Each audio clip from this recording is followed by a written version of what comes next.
wewe hariho ibihe bigoye waciyemo uvuga ati iki kintu sinzocibagira kuvuga umunyamakuru si wamaryohewe gusa nkuko wabivuze wagiye uracanwa henshi yatandukanye no gufungwa ikintu wibuka vraiment ukavuga ati je vraiment nzorinda mva ntibagiye umunsi nagize ingorane yitwa uko ahantu nibuka hambere hari mu 2002 mu 12 muri RP bavuga bati dukeneye umenyesha makuru aja kuraba abaroberi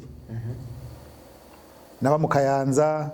nkaba muri commune icamwe abaroberi kenshi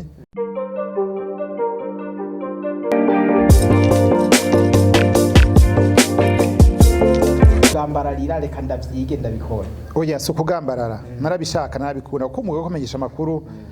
narawukunda ko narakunda kubona nk'umuntu ahagaze imbere y'umukuru w'igihugu nkabona mwe cyashajya ahantu no hagara gute ntari umusoda haje naje ndahagarare hanyuma nkakunda kujya kuntu umuntu ari muri studio umva ari karavuga agatwenga ukumva abandi bantu bose bari ko baramwumva burya je ndakunda iyo ndi muri studio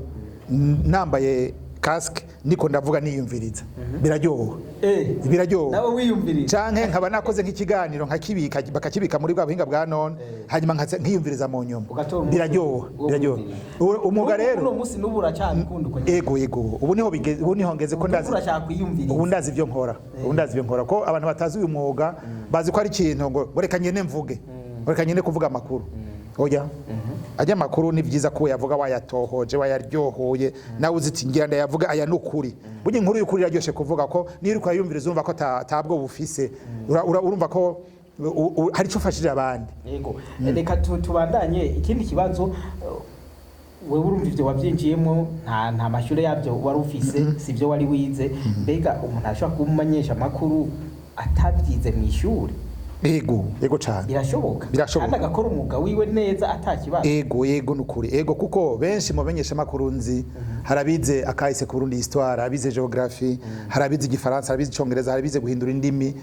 ariko umwuga kumenyesha makuru usaba uba warize muri ivyo ibisata no kuba biri mw'indimi kuko mu kumenyesha makuru harakora cyane indimi kumenya kuzitegera kumenya kuzitondesha uzandika no kumenya kuzishikiriza utadidinganya ivyo bintu birimwo nje gituma nkabize indondabihugu vya geography histoire igifaransa icongereza n'ibindi nje gituma bava mwamenyesha makuru beza nuko ari nizandome nyene bakoresha zimwe bazi zimwe bize mu ishuri baguma bakoresha gusa bahindura ubuhinga bwo kuzitondesha no kuzishikiriza umugabo nibwo buhinga bakoresha umva rero jewe byanyoroheye kubera nsanzwe ndimvuze ndazi kuvuga no gutera inkuru iyo mfisa kanya icya kabiri umwuga narawukunda hanyuma icya gatatu nivyo nize ico gifaransa nize gica no gutonesha za ndimi nyene za ndome bakazikuramo ikintu ushobora gushikiriza hanyuma kandi ikindi kintu gifasha cyamfashije jewe cyane kuza ndigishwa ndi ku kazi yama nama yo kugisha gukaririza umuntu bwe yego byaramfashije cyane kuko uko natanguye kumenyesha makuru nari nzi kuja mu radio ukandika makuru ukayavuga munyuma ambwira terega burya hari inyifato ugira uri kuri mikro hari ukuntu wandika inkuru hari ukuntu yitondesha hari ukuntu yitumbereza hari ukuntu umuyayigize uko nawe ushobora kuyigira kujya nyene mugabo ugacuvuga ibindi nkavyo mugabo mutavuze mukoresheje ivyo mwegeranije hamwe muga mutavuze nka bimwe mumwe birungitse kuri yundi yabirungitse kuri byo bita maangle byo biti biki nibiki yego ngaha muri hano dukoraniye harashobora kuba ari nk'umwana yipfuza kuzoba umumenyesha makuru mugabo akaba anakunda n'ibiharu akavuga ati jewe vraiment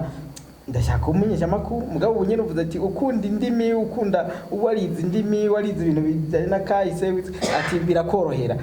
nk'umuntu yakurikiranye ibiharuro umuntu yakurikiranye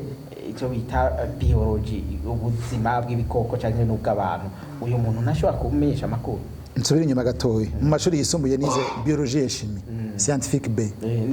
nivyo nize urumva ko niyo ngarukiriza ngaho mfise iyo ngabirano nari kumenyesha makuru kumenyesha makuru murantunga si byo uyize kumenyesha makuru ega n'ingabirano ni ikintu Imana ikugabira kumwe hari abaririmbye bakenye umupira n'abandi no kumenyesha makuru n'ingabirano uko ntushaka kugenda kubihatiriza ngo reka uko mbuza akaze kanje kumunyamakuru benshi bacha babivamo birabana ntibica bibaduhira canke bikamurambira canke akabira kabiri mugabo amenyesha makuru biri mu marasiwe hewe niya shomereye aguma abaza abandi bamenyesha amakuru ngo yashango ngo ijya nkuru ngo vyagenze uku aguma agaruka mu vyo kumenyesha amakuru akaranga mutima kaba kamurimwo canke uwo mwugo muri mu maraso nico gituma umwugo kumenyesha amakuru we wize ico wize cyose ukaba wumva uwo muhamagaro urimwo nukuri kumenyesha amakuru ni umwuga mwiza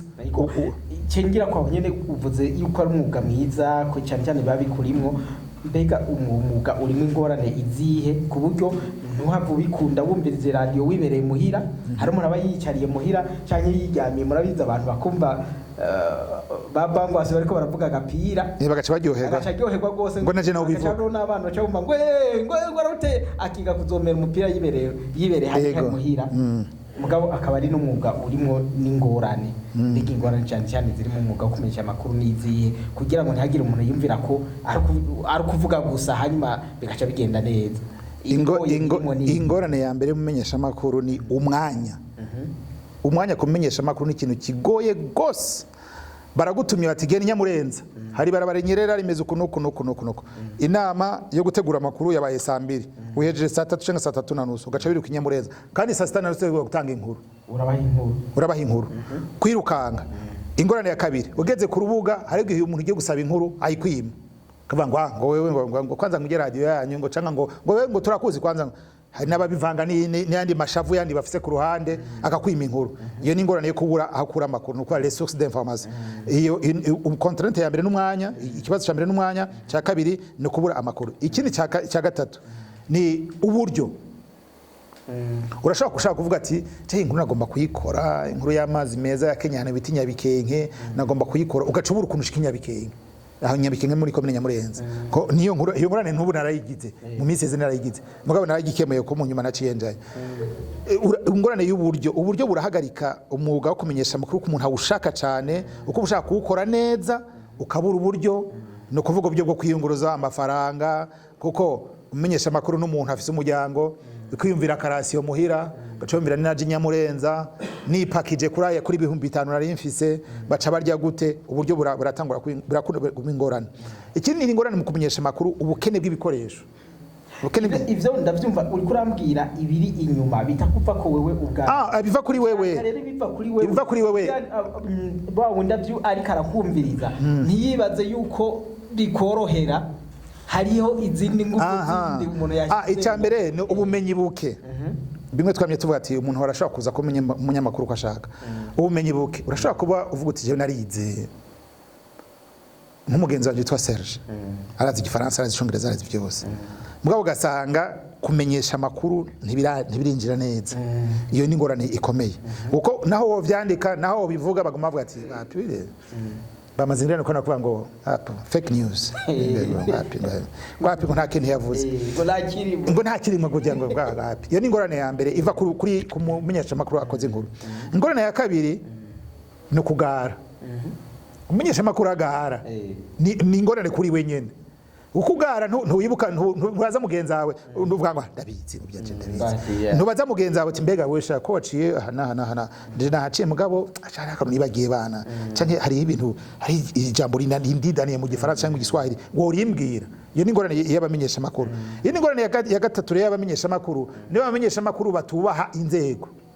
ababarongoye canke batubaha inzego mu gihugu ngo jewe ngo uko soda ngo toka ngo ungiriki iyo ni ingorane ikomeye cyane uko umuntu wari we wese mu gihugu aho uciye hose n'umuntu atashoboye gutanga amakuru ni source d'information mu gifaransa uco biyaza nk'ubura mugayo uyu munsi ejo bace bagutuma bati gende baze mu opeje mugashikanwa kandi baramuteye akagere heruka kumutuka iyo ngorane rero cyane cyane abamenyesha amakuru be cyane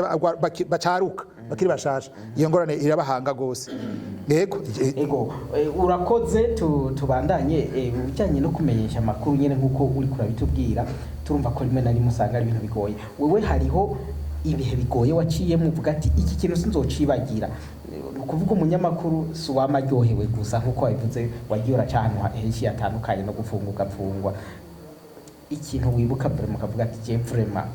nzorinda mpa ntibagiye umunsi nagize ingorane yitwa uko ahantu nibuka hambere hari mu 2002 mu 2012 muri RPA bavuga bati dukeneye umenyesha amakuru aja kuraba abaroberi naba mu Kayanza nkaba muri komine icamwe abaroberi kenshi